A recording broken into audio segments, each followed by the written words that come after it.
کہ آپ کے منٹس کم کر دیے جاتے ہیں, ڈیٹا خالی آپ کو اور مجھے تو نہیں پتا اس وقت تک میرا کتنا ڈیٹا یوز ہو چکا ہے, تو اس میں کوئی بار نہیں ہے, کوئی اس کے اندر کوئی کیلکولیشن نہیں ہے, کوئی میکنزم نہیں ہے. تو ایسی سوسائٹیز جو مکسڈ سوسائٹیز ہوتی ہیں اس کے اندر ٹرسٹ گورنمنٹ کو پبلک کے درمیان بڑھانا ہوتا ہے تاکہ لوگ ٹیکس دینے کی طرف آئیں. بدنیتی پر جو لوگ مبنی ہوتے ہیں وہ ٹرسٹ پر بھی نہیں کرتے ہیں. اگر موجودہ حکومت کی ٹرسٹ کی بات کرتے ہیں آپ کہ وہ ٹرسٹ نہیں ہو پا رہا ہے, ماضی کی حکومت پاکستان تحریک انصاف کی حکومت عمران خان صاحب اس بات کو تسلیم کرتے آئے ہیں کہ ہم شاید لوگوں کو جتنا ٹیکس نیٹ میں لانا چاہتے تھے اتنا نہیں لا سکے, کیونکہ آپ ووٹ دے دیتے ہیں. یہ بات خان صاحب نے بولی تھی کہ لوگ ہمیں ووٹ دے دیتے ہیں لیکن ٹیکس نہیں دیتے, ٹیکس نہیں دیں گے تو ملک کیسے چلے گا. لوگوں کا ایک مائنڈ سیٹ ہوتا ہے. اور جیسے کہ امیر صاحب بھی یہ بات کر رہے تھے کہ امیروں سے نفرت نہیں ہونی چاہیے. امیر ظاہر سی بات ہے اپنے پیسے کا تحفظ پہلی ترجیح رکھے گا. جو آپ بات کر رہے ہیں اس بات میں غلط کچھ نہیں ہے, لیکن پھر بھی میں کہہ رہا ہوں کہ امیر یہ تحفظ رکھتا ہے کہ جناب میں نے پیسہ کمایا ہے بھائی وہ سیف رہے, میں کیوں کسی کو بانٹوں, میں ہر ٹیکس دے دوں گا اور ٹیکس کے علاوہ شاید میں کچھ نہ کروں, لیکن اس سے امید یہ کی جاتی ہے کہ شاید وہ اپنے وسائل کو استعمال کرتے ہوئے نوکری کے مواقع پیدا کرے. کیوں سر؟ آپ بالکل ٹھیک کہہ رہے ہیں سلمان. آپ جب عمران خان صاحب کی ایگزامپل کوٹ کرتے ہیں, یہی عمران خان صاحب تھے جنہوں نے شوکت خانم کے لیے جتنی بڑی چیریٹی کی پاکستان کی تاریخ میں, عبدالستار ایدھی کے بعد اتنی بڑی چیریٹی مجھے تو نہیں پتا کہ کسی اور نے کی ہو, کیونکہ ان پرسن خان صاحب کے اوپر زیادہ ٹرسٹ تھا پبلک کا. اب جب وہ گورنمنٹ میں آ گئے تو ایک مشینری ہے. یہ تو خان صاحب ہی کہتے تھے چیریٹی دے دیتے ہیں, سنیں اگلی بات سن لو سلمان, اگلی بات سنیں. تو وہ آ گئے ایک حکومتی مشینری میں, ایک نظام میں, ایک سسٹم میں. اس سسٹم کے اوپر پبلک کا بلیو نہیں رہا. اب وہ اپوزیشن اور تھپیڑے دے رہی ہے اس گورنمنٹ کو. گورنمنٹ آلریڈی ان کو چور ڈاکو کا لقب دیا جا رہا ہے, تو ٹرسٹ ڈیفیسٹ اور بڑھ جاتا ہے. یہ ایک پرابلم ہے. اب جہاں بات ہو رہی تھی نا آپ کی امیر سے نفرت کی, امیر سے نفرت کا معاملہ نہیں ہے. ہیوز اینڈ ہیو ناٹس, دبا کے بیٹھنے والے اور جن کے پاس نہیں ہے, ان کے درمیان ایک بیلنس کریٹ کرنے کا معاملہ ہے. اسے آپ ایکولنگ نہیں کہہ سکتے, ایکولائزنگ نہیں کہہ سکتے. ایکویٹیبل ایک لفظ ہوتا ہے, یعنی منصفانہ تقسیم دولت کی. ایک ہے ایکول ڈسٹریبیوشن آف ویلتھ, ایک ہوتا ہے ایکویٹیبل ڈسٹریبیوشن آف ویلتھ. تو جو ایکویٹیبلٹی ہے نا ہمارے سوشل سسٹم کے اندر, وہ نہیں ہے, وہ ناپید ہے. اس کی وجہ صرف جو ہے لا اینڈ جسٹس, لوگوں کو صحیح نہ پکڑنا, جو ہنڈی کے ذریعے اٹھا کے لے جا رہا ہے, بلیک کر رہا ہے پیسے کا. یہ بہت ڈیٹیلز ٹرمز ہیں, لیکن میں نے جو آپ کو مارجنلائز کر کے چیزیں بتا دی ہیں. ہم ایک مکسڈ اکانومی میں رہتے ہیں, وی آر ناٹ کیپٹلسٹ. ٹھیک ہے سر. امیر بھائی یہ بتائیے گا سر, یہ 9,502 ارب روپے کا وفاقی بجٹ ہے, اس میں خسارہ بھی ہے. 7,004 ارب روپے کا یہ ٹیکس وصولیوں کا ایک ہدف رکھا گیا ہے, جو کہ یوزلی طور پر پورا ہوتی بھی نظر نہیں آتی. پاکستان تحریک انصاف کی حکومت میں دیکھیں تو جناب وہ منی بجٹ بھی پیش کیا کرتے تھے. جب میں لاسٹ ٹائم بھی یہ ٹرانسمیشن کر رہا تھا بجٹ کی, تب بھی میرے پاس پیپرز تھے, اور میں نے کہا تھا کہ جناب باہر سے جو ڈالرز آتے ہیں وہ ایک آمدنی ہوتی ہے حکومت کی, ٹیکس وصولی وہ ایک سورس ہوتا ہے, قرض لیتے ہیں وہ ایک سورس ہوتا ہے. لیکن آپ کو لگتا ہے کہ منی بجٹ لے کر آنا پڑے گا ان کو؟ دیکھیں, اگر ان سے یہ جو ٹیکس کلیکشن ہے وہ نہیں ہوتی ہے, یا آئی ایم ایف کے ساتھ ان کے معاملات جو اگلی قسط ملے گی, اگر مزید اس میں کوئی آئی ایم ایف اور شرائط عائد کر دے, تو اس صورت میں پھر ان کو لانا پڑے گا. جیسے عمران خان صاحب بھی لے کر آئے تھے 2-3 دفعہ منی بجٹ, تو وہ تو میرا خیال ایسی کوئی بات نہیں, وہ تو لانا پڑ سکتا ہے. مطلب ابھی جو انہوں نے بتایا ہے, جو واقعی میں اس کو تسلیم کیا جائے, گورکھ دھندا ہے یہ. اور آپ کو لگتا ہے کہ آئی ایم ایف سے ان کی ڈیل نہیں ہو پائے گی, کیونکہ اب تو یہ سبسڈائز والی چیزوں کو ختم کر رہے ہیں, لیکن دوسری جانب جو یہ پینشنرز ہیں ان میں اضافہ کرتے ہیں ان کی تنخواہوں میں, پھر جو گورنمنٹ امپلائیز ہیں ان کی تنخواہوں میں اضافہ کیا جاتا ہے. لیکن ایک سوال پرائیویٹ والے بھی کرتے ہیں, یہ آئی ایم ایف کے ڈومین میں نہیں آتا. اچھا نہیں, یہ دیکھیں نا, سیلریز انکریز کرنا یا پینشن میں ریز دینا, یہ آئی ایم ایف کے ڈومین میں نہیں ہے. آئی ایم ایف کے ڈومین میں ہے جو سبسڈیز دیتی ہیں حکومتیں, وہ آئی ایم ایف بڑا سمپل سا فارمولا ہے کہ میں آپ کو ادھار دے رہا ہوں, مجھے آپ سے گارنٹی چاہیے کہ آپ میرا ادھار کھا تو نہیں جائیں گے, ہڑپ تو نہیں کر جائیں گے, واپس کرنے کی آپ کی حیثیت ہے یا نہیں. تو آپ کے اخراجات اور آپ کی آمدن کا فرق جو ہے آئی ایم ایف اس کو دیکھتا ہے کہ آپ کہاں پہ پیسہ جو ہے وہ وہاں پہ, یعنی سوراخ کہاں پہ ہے, چھید کہاں پہ جہاں پیسہ نکل رہا ہے, یا کئی ایسی جگہ تو نہیں جہاں پیسہ جا رہا ہے لیکن وہ پیسے سے پیسہ بن نہیں رہا, تو وہاں پہ پھر آئی ایم ایف جو ہے وہ آپ کے اوپر قدغن مختلف طرح سے لگاتی ہے. اسی طرح سے اس میں ایک سبسڈی بھی ہے, اور IMF کے ساتھ تو ڈیل ہو چکی ہے حکومت کی, $1 ارب کی قسط جو ہے وہ آگے مل جائے گی ان کو, تقریباً فائنلائز ہے. $9 بلین پلس اس حکومت کو ملنے جا رہے ہیں, اور اس کے علاوہ ڈیفرڈ پیمنٹ کے اوپر ان کو آئل ملنے جا رہا ہے قطر سے, اس کی بھی اطلاع ہے. ڈیفیسٹ میں قطر سے ان کو $2 ارب جو ہے وہ ادھار بھی مل سکتا ہے. سو یہ تقریباً $10 سے $15 ارب کا تخمینہ یہ حکومت لگا رہی ہے. ممکن ہے وہ $10 سے $15 ارب ان کو مل جائے. اگر وہ مل جاتا ہے تو ان کی حکومت تو 1.25 سال کی ہے نا, اس کے بعد تو پھر الیکشن ہوگا. ٹھیک ہے, 1.25 سال کے لیے جس حکومت کو $10-15 ارب باہر سے مل جائیں گے, اس کو اور میرا خیال ہے اور کیا چاہیے اپنی اکانومی کو بہتر کرنے کے لیے, کتنا عرصہ وہ ہے. لیکن یہ کہتے ہیں کہ الیکشن سے پہلے جو آخری بجٹ ہوتا ہے نا وہ تھوڑا عوام دوست ہوتا ہے. یہ لگ رہا ہے آپ کو وہی والا بجٹ ہے یہ؟ نہیں, عوام دوست تو اس کو ہم نہیں کہہ سکتے. جی جی.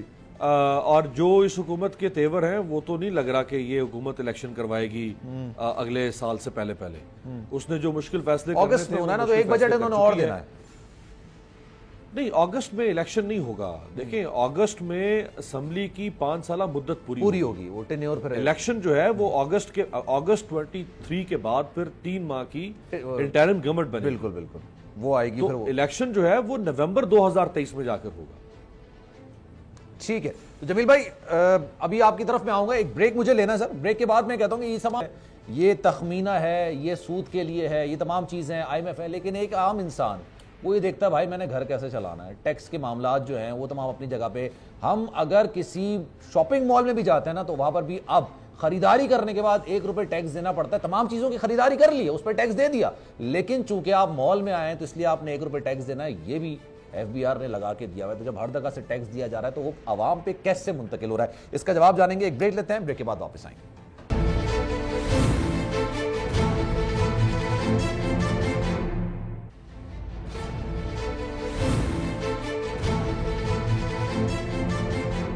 جناب, پروگرام کے آخری حصے میں ایک بار پھر سے آپ کو خوش آمدید کہتے ہیں اور کچھ بات کریں گے عوام کی. ایک بجٹ وہ ہے جو حکومت بناتی ہے اور مفتاح اسماعیل صاحب نے آج اس کو پیش کر دیا, اور اس میں بہت بڑے بڑے دعوے ہیں. بہت ان کی نظر میں ایک بڑا بجٹ ہے, اور وہ یہ کہتے ہیں کہ جناب جو موجودہ وسائل ہیں اس کے مطابق ایک بہترین بجٹ پیش کیا گیا. وہ اپنی جگہ صحیح بھی ہوں گے یا غلط ہوں گے, یہ ایک الگ بحث ہے, اس پر بات ہو سکتی ہے, بحث ہو سکتی ہے, ڈیبیٹ ہو سکتی ہے.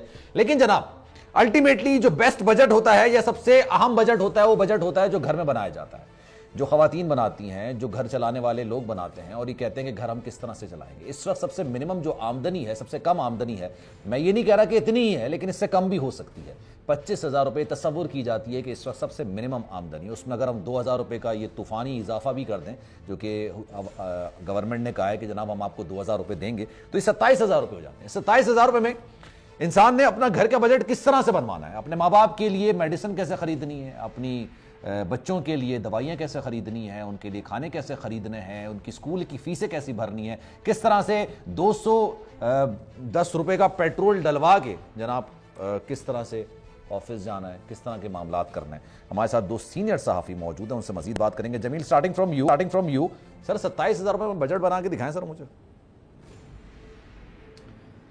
$27,000 کا جو بجٹ ہے وہ پاکستان کا وزیر خزانہ نہیں IMF بنا رہا ہوتا ہے. یہ آپ اور ہم بیٹھ کر یہاں پر 10 لوگوں کو 10 طرح سے ڈھکوسلے دے کر ان کو ریپ کر کے شوگر کوٹڈ ان کو ٹیبلٹس کھلا کے خوش تو کر سکتے ہیں, لیکن حقائق کچھ اور ہیں. ویسے بائی دا وے میرا آپ سے بھی, امیر سے بھی یہ سوال ہے کہ کیوں IMF یہ کیوں کہتا ہے پاکستان کو کہ آپ بجلی کا یونٹ اتنے کا کر دیں, یا IMF یہ کیوں کہتا ہے کہ پیٹرول پرائس کو آپ ہماری ڈسکریشن کے مطابق اس ریٹ تک لے ہیں.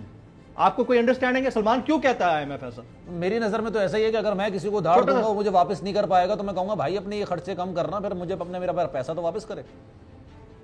نو, دس از ناٹ دا کیس. اصل میں آپ اور ہم نے ہماری اپنی انڈرسٹینڈنگ میں IMF کو صرف ایک لینڈنگ انسٹیٹیوشن انڈرسٹینڈ کر لیا ہے کہ وہ صرف پیسے دیتا ہے قرضے کی صورت میں تاکہ ہم اپنے ملک کو چلا سکیں. ایسا کچھ نہیں ہے.